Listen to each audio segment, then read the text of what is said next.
سلام و درودی به پایان با کل مخلصان برنامه در شبکه‌های اجتماعی. فردوس خورسند تاپ خبرهای ورزشی را میگوید.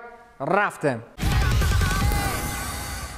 منتخب 20 ساله‌های کشور در مرحله انتخابی مسابقه جام آسیا 2023 منتخب کامبوجا را با حساب 2-1 شکست دادند و به مرحله نهایی مسابقه مذکور راه یافتند. منتخب‌های تاجیکستان و کامبوجا دیروز پیش از بازی به خاطر شهیدانی در مناقشه مرزی با نیروهای حربی قرقیزستان هلاک شده دقیقه خاموشی گرفتند که این اقدام آنها حالا در شبکه‌های مجازی مخصوصا شبکه فیسبوک از جانب استفاده برنده مورد توصیف زیاد قرار گرفته است. این هم در حال است که چند روز پیش قوه‌های مسلح مملکت قرقیزستان در منطقه وروخ جانب مرزبانان کشور ما اولین شده تیر کشیدند که این با جنجال کلان طرفین آورده رسانید. منتخب 20 ساله‌های کشور در گروه خود اولین شده به قسمت نهایی جام آسیا 2023 راه یافتند و مسابقه مذکور قرار است از 1 تا 18 مارس سال 2023 در مملکت ازبکستان برپا گردد.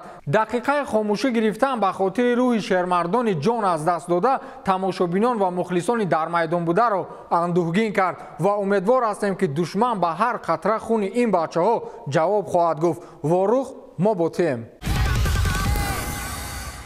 میکل ارتتا در راه برگردانیدن سطح قبلی آرسنال است و از اول موسم موقع اول جدول پرمیر لیگ انگلیا را در اختیار دارد. بعد با اصطلاح اپوخ آرسن ونگر که آرسنال به یک دسته میانه حال چمپیونات انگلیا تبدیل یافته بود، اما اکنون زیر سرمربیگی ارتتا با احیای دوباره شروع میکند. روز یکشنبه لندنی‌ها دسته برنتفورد را با حساب 3-0 شکست دادند و در مقام یکم جدول باقی ماندند. میکل ارتتا در دقیقه‌های آخر بازی برای مخلصان دسته فوتبال بازی جدید را معرفی کرد که همگی 15 سال دارد و در چنین سن سال پرمیر لیگ انگلیا در تاریخ خود کسی را یاد ندارد که با میدان برآمده باشد. ایتان و نری این از فوتبال بازی که ما در موردش حرف میزنیم. هرچند در این رقابت تو با پای ایتان همگی یک مرتبه رسیده است، ولی دلیل است که تینیجر یا خود نورس از آرسنال جوانترین فوتبال باز تاریخ پرمیر لیگ انگلیا گردید.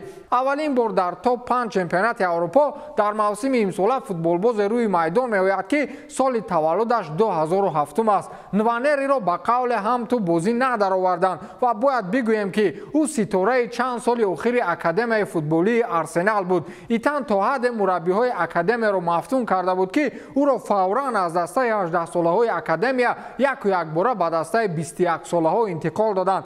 در 10 بازی برگزار کردهش او با زدن 4 گل و 5 پاس گل‌آور دست یافته است. بهترین بازی خود را مقابل 18 ساله‌های اکادمی تاتنهام برگزار کرده بود که در گل دوم با اسلوب تریولا پرتافت گل‌آور داد و گل چهارم دیدار را به هدف رسانید.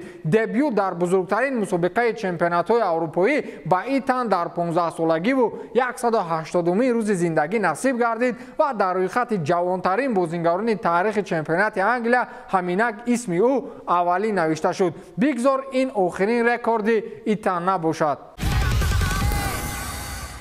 یک نفر در چمپیونات فرانسه رکورد را گذاشت که هیچگاه از روی خط آمارها فراموش نمی شود، ولی برای همان نفر آنقدر خطیرمان هم نیست.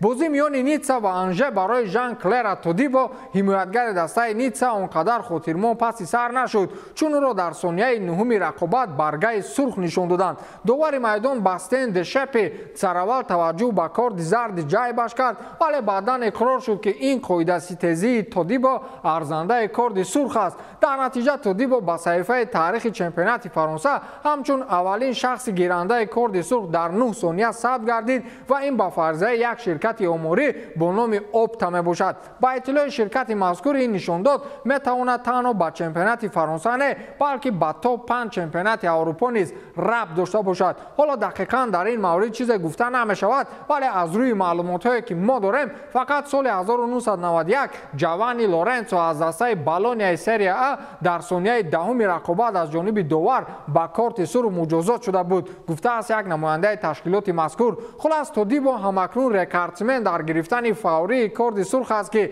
نه هالند دارد و نه امباپه و مسی و نیمار. дарвозаи дастаи Лестер Ситиро бадтарин дарвозабони Премьер-лигаи Англия ҳифозат мекунад. бале сода аст ёфтани дарвозабоне ки дар як бозӣ зиёда аз 6 гол сар додааст, вале Дени Уорд воқеан бад аст. бад ба маънои маҳорати истеъдоди футболӣ албатта. пушти бадбахтиҳои охири дастаи Лестер метавонем айби ӯро пӯшонем, вале аз рӯи омор аз ду як зарбае ки ҷониби дарвозаи ӯ меравад ба гол анҷом меёбад. дар 6 бозии Уорд аллакай 22 гол ба дарвозааш сар додааст ва ҳоли ҳозир ӯ бо чунин омор бадтарин дарвозабони Премьер-лигаи Англия ба ҳисоб меравад. биёед беҳтараш ба омори дарвозабонҳои имсола назар кунем. аз 20 дарвозабоне ки дар 20 дастаи чемпионати Англия қарор доранд, дар рӯйхати анҷом додани сеҳивҳо Дени Уорд аз ҳама охир меистад. Ҷордан Пикфорд аз дастаи Эвертон бо 83% сеҳивҳо дар мавқеи 17 қарор дорад ва Лукаш Фабиански аз Вест Хэм Юнайтед бо 76% дар ҷои 18. Дин Хендерсон аз Ноттингем Форест бо 65% дар мавқеи 19 ва Дени Уорд аз Лестер Сити бо 41% сеҳивҳо дар ҷои 20 ё худ охирин мавқеи рӯйхати мазкур қарор дорад. аз ин бармеояд ки аз 100% зарбаҳои ҷониби дарвозаи Дени Уорд омада 59%аш ба гол табдил ёфтааст, ё ба ҳисоби дигар аз ду зарба якеаш гол шудааст. ҳамон 41% ҳам зарбаҳоро андаке сахттар мезаданд гол мешуд. ё Дени Уорд воқеан беҳунар аст ва ё бо кадом як ширкати букмекерӣ шартномаи ҳамкорӣ дорад. ки худро мухлиси сарсупурдаи як дастаи футболӣ мегирад ба қавле даст бардорад. ҳоло як нафарро бароятон муаррифӣ мекунам ва баъди шунидани таърихи мухлисии ин нафар дилатон аз мухлисии худатон мемонад.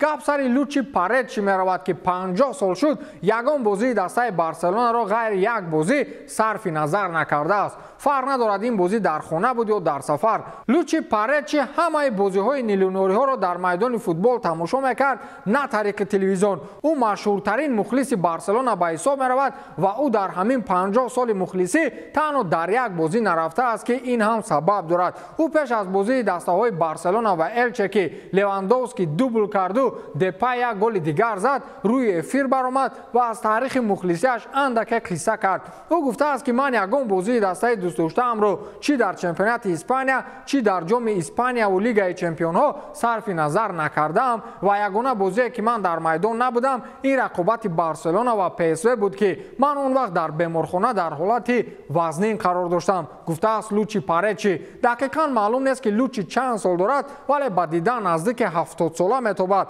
ҳама дар фикри онанд ки 50 сол ин мард бо дастаи Барселона ба ҳар гӯшаи дунё дар сафар буд. ӯ ин қадар пулро аз куҷо ёфта бошад? ин аввалин саволе буд ки ман дар борааш фикр кардам.